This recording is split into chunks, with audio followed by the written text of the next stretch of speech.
हम सभी अपने जीवन में समृद्धि चाहते हैं, है ना? लेकिन कभी सोचा है कि इस समृद्धि का असली मतलब क्या है?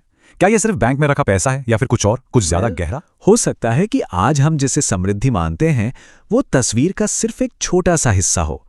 हजारों साल पहले एक प्राचीन ग्रंथ ने समृद्धि को एक बिल्कुल अलग ही नजर से देखा था।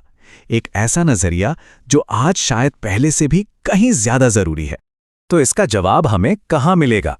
ये खोज हमें ले जाती है सीधे ऋग्वेद तक, जो दुनिया के सबसे पुराने पवित्र ग्रंथों में से एक है। और इसी के पन्नों में समृद्धि का एक गहरा रहस्य छिपा हुआ है, जिसे आज हम समझने की कोशिश करेंगे।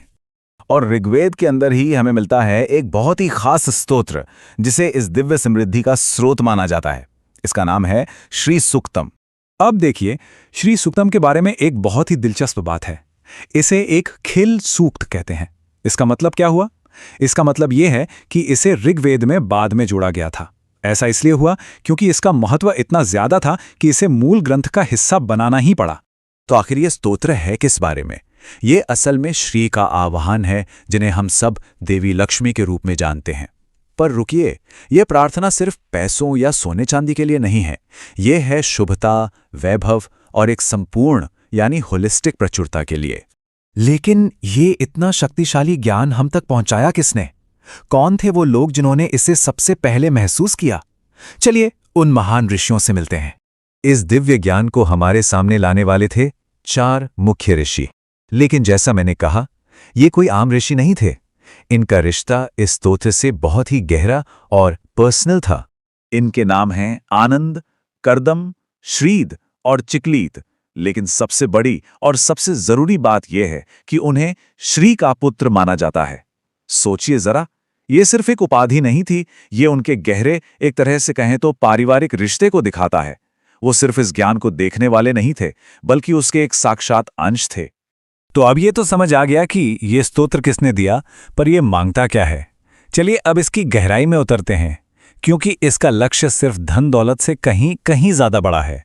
देखिए, एक तरफ है वो धन जिसे हम रोज देखते हैं, सोना, पैसा, संपत्ति। लेकिन श्री सूक्तम जिसकी प्रार्थना करता है वो है दिव्य समृद्धि। और इसमें क्या आता है? शुभता मतलब सब कुछ अच्छा होना, तृप्ति यानी मन की शांति, स्थिरता और एक अंदरूनी चमक, एक तेज। ये समृद्धि का एक बिल्कुल ही अलग लेवल है। अच्छा, दिव्य समृद्धि को सही से समझने के लिए हमें इसके उल्टे को भी जानना होगा, और वो है अलक्ष्मी। अलक्ष्मी ये सिर्फ दुर्भाग्य नहीं है, ये कलह है, दुख और जीवन की हर वो चीज है जो नेगेटिव है, जो अशुभ है। तो ये स्तोत्र सिर्फ अच्छी चीजों को बुलाता नहीं, ये बुरी चीजों को दूर भगाने का भी एक जबरदस्त जरिया है। और ये सूक्त हमें एक तरह से रास्ता दिखाता है, एक बदलाव का रास्ता। ये एक पूरा प्रोसेस है। देखिए, सबसे पहले लक्ष्मी का आह्वान होता है, उन्हें बुलाया जाता है, फिर मन, वचन और कर्म में स्थिरता के लिए प्रार्थना की जाती है। इसके बाद जो सबसे जरूरी है, दुर्भाग्य यानी अलक्ष्मी को जीवन से बाहर निकाला जाता है। और जब ये सब होता है, तब जाकर मिलती है सच्ची शुभता, एक संपूर्ण खुशहाली। तो ये जो श्लोक है ना, ये सिर्फ शब्द नहीं है, ये वो जरिया है जो हमारे अंदर के और बाहर के अंधकार को हटाकर दिव्य प्रचुरता की रोशनी को अंदर आने देते हैं। मतलब एक साथ नेगेटिविटी को हटाना और पॉजिटिविटी का स्वागत करना। सोचिए, हजारों साल गुजर गए, दुनिया कितनी बदल गई, लेकिन ये प्राचीन प्रार्थना आज भी उतनी ही पावरफुल है, उतनी ही रेलेवेंट है। इसका संदेश वाकई में समय से परे है। तो कुल मिलाकर श्री सूक्तम का सार क्या है? सीधी सी बात है, इसका मकसद सिर्फ बैंक बैलेंस बढ़ाना नहीं है। नहीं, इसका मकसद है हमारे पूरे जीवन को बदलना। ये एक तरह का पावरफुल इन्विटेशन है कि हमारी पूरी रियलिटी दिव्य शुभता और स्थिरता से भर जाए। तो इस सारी प्राचीन समझ की रोशनी में एक सवाल हम सबको खुद से पूछना चाहिए। आज की इस भाग दौड़ भरी दुनिया में सच्ची प्रचुरता का सही मायनों में मतलब क्या है? ये एक ऐसा सवाल है जिस पर सोचना बहुत जरूरी है।